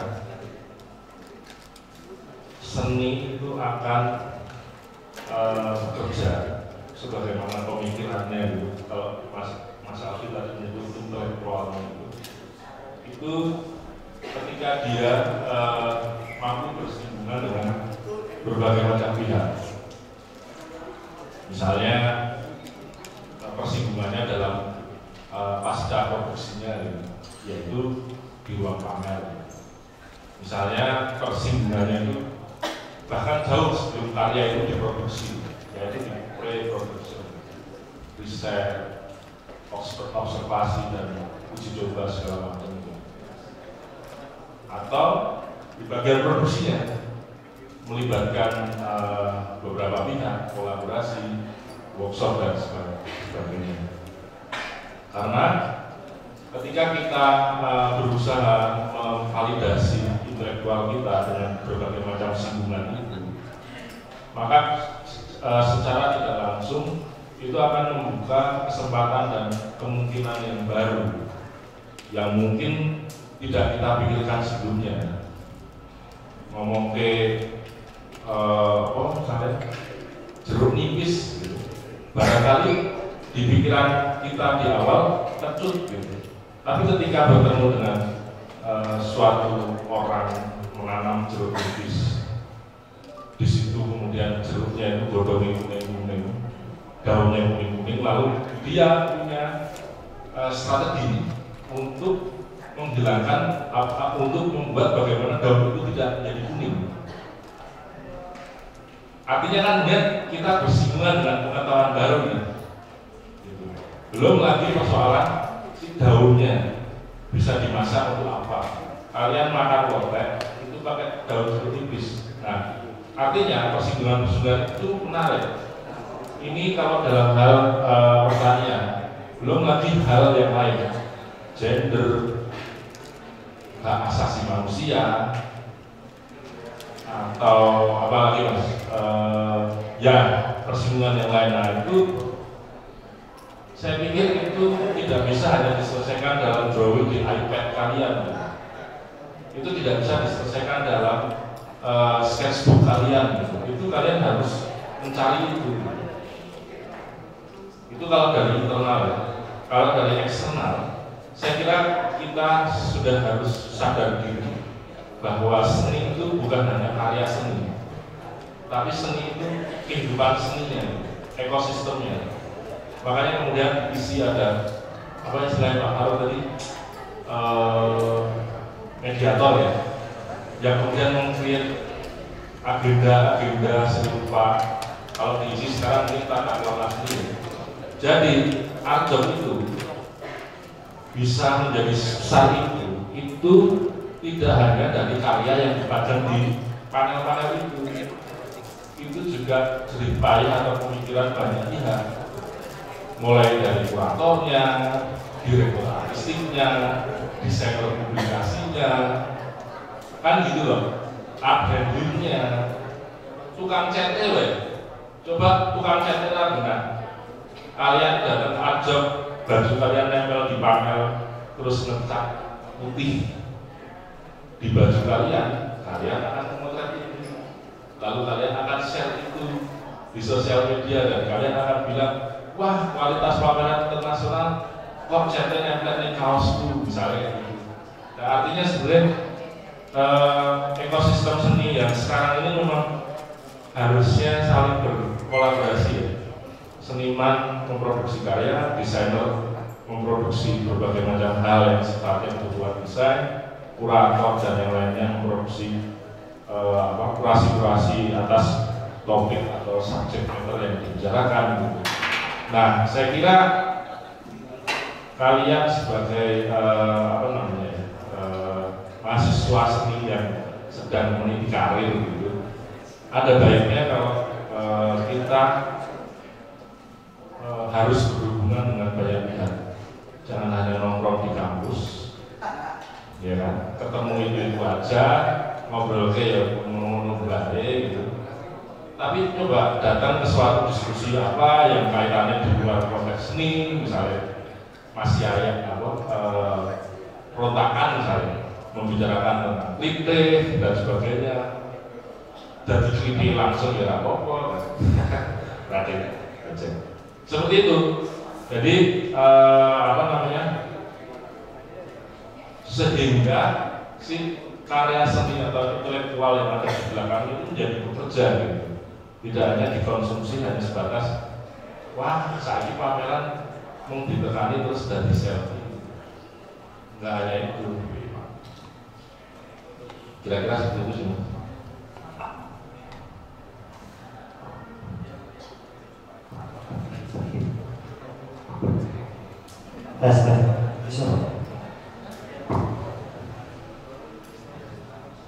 Terima kasih Mas Anam yang menyampaikan tadi soal gambaran untuk seniman sekarang. Terakhir untuk Pak Prof Faruk, kita mungkin sekaligus nanti sebagai segmen terakhir untuk menanggapi soal tadi di dalam paradigma apa yang sekarang disebut paradigma komunikasi. Hal-hal yang tadi disampaikan oleh Mas Anang dan Mas Alfi soal kreativitas di dalam berkarya, kemudian soal peran masyarakat seniman di dalam masyarakat yang lebih luas, itu apakah ada sesuatu yang berubah atau kira-kira bagaimana Pak Faruk melihat hal tersebut? Silakan sekaligus nanti sebagai penutup acara. Oke, saya mau membukakan dulu, nanti bisa masuk ke pertanyaan tadi. Yang tadi saya membicarakan tentang paradigma komunikasi, marketing, seolah-olah itu hanya soal pasar. Ya. Tapi sebenarnya esensinya adalah bahwa ketika relasinya adalah subjek dengan subjek, maka terjadi kesadaran akan melihat, akan orang lain. Kalau dulu pelukis modernis sebutlah begitu, menjadikan modelnya dilukis, diamati, nggak peduli siapa dia senang atau susah, atau dia gimana, sengsara atau tidak, itu tidak penting. Bagaimana kita lihat dia cantik atau apa begitu ya, dia benar-benar objek. Nah, pada waktu seni kontemporer tahun 90-an itu ya, itu kan mencoba keluar dari kanvas, melawan komodifikasi, lalu menghilangkan seni rupa bukan objek tapi sebenarnya proses dan sebagainya. Tapi duitnya dari mana, ya kan? Lalu ada foundation, ada macam-macam kayak gitu kan, dia menjadi pasarnya. Tetapi di dalam konteks kontemporer pada waktu itu, produknya itu tetap objek, dia tetap objek. Nah, yang sekarang ini adalah kesadaran akan hadirnya orang lain.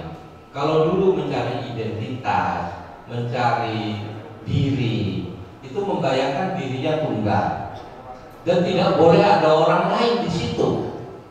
Jadi kalau lukis ya harus original, otentik. Kalau perlu tidak bersentuhan sama sekali dengan yang lain, kan? Nah, jadi individu itu benar-benar sesuatu yang tunggal. Sekarang enggak. Ketika muncul kesadaran adat, lalu pribadi itu bisa double, bisa multiple, dan yang paling penting adalah bahwa dia bisa berubah, dia menjadi fleksibel. Nah, apa itu artinya?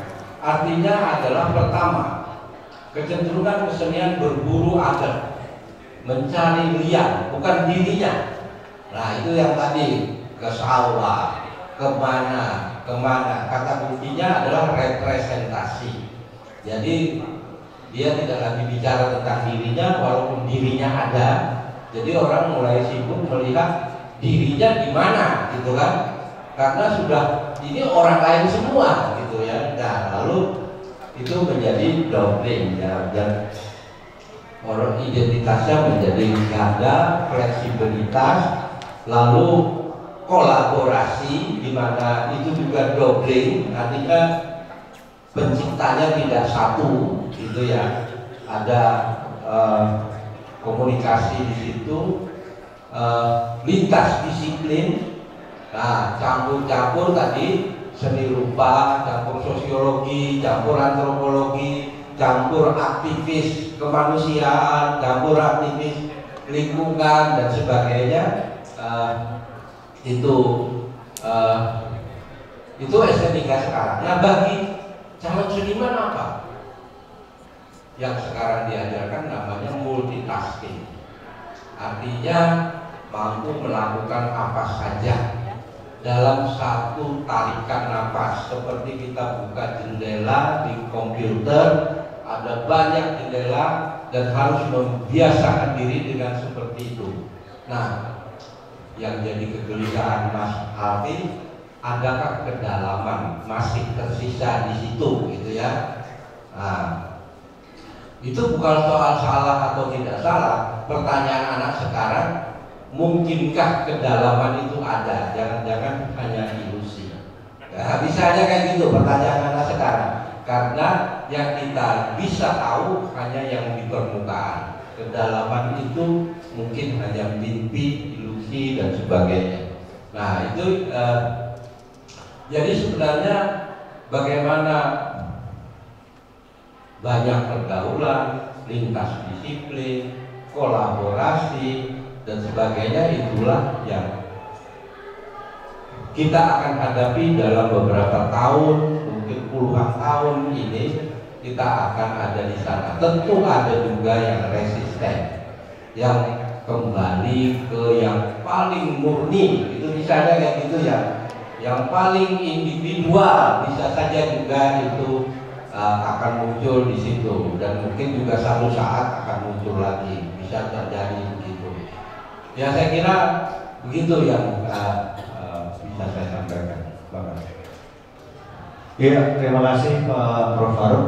Mungkin ini sekaligus menutup. Silakan bertepuk tangan kalau masih belum. Yang terakhir tadi saya kira menjadi kata kunci ya Pak Arif, di mana paradigma yang tadi disampaikan Pak Faruk soal paradigma komunikasi dan marketing itu juga menyangkut hal yang di dalam yang sangat fundamental ya. Misalnya kesadaran bahwa yang liar itu ada di dalam praktek estetika sekarang, yang itu juga muncul di dalam seperti yang dilakukan oleh di Saran, di Meslimanan, mungkin di karya teman-teman yang ya mau tidak mau itu menjadi bagian yang harus kita perhatikan ya. Kesadaran yang liar itu memunculkan identitas yang tidak lagi bisa esensi yang tidak lagi tunggal gitu. Kita menjadi double, bahkan bisa menjadi multiple yang akhirnya menjadi fleksibel. Saya kira itu kata kunci yang sangat menarik untuk dibawa pulang ke rumah, masuk ke alam mimpi kalian-kalian semua gitu. Dan hari ini saya rasa sangat produktif untuk konsumsi pengetahuan kita. Terima kasih untuk Pak Prof. Faruk, Mas Alfi, Mas Sumadi Alfi, dan Mas Anang Sabtoto yang sudah hadir bersama kita. Mungkin tepuk tangan sekali lagi untuk kita. Terima kasih untuk hadirin sekalian yang sudah hadir untuk Taman Budaya. Sebelum kita tutup, saya akan kembalikan acara ke Mbak Grace Ayu selaku MC. Terima kasih Pak Prof. Silahkan Bapak Prof. Baik, terima kasih Mas Andi. Kita beri tepuk tangan sekali lagi. Prof Faruk mungkin bisa bertahan sebentar Prof. Foto dulu. Kita foto bersama terlebih dahulu. Setelah wujud ya Pak Faruk.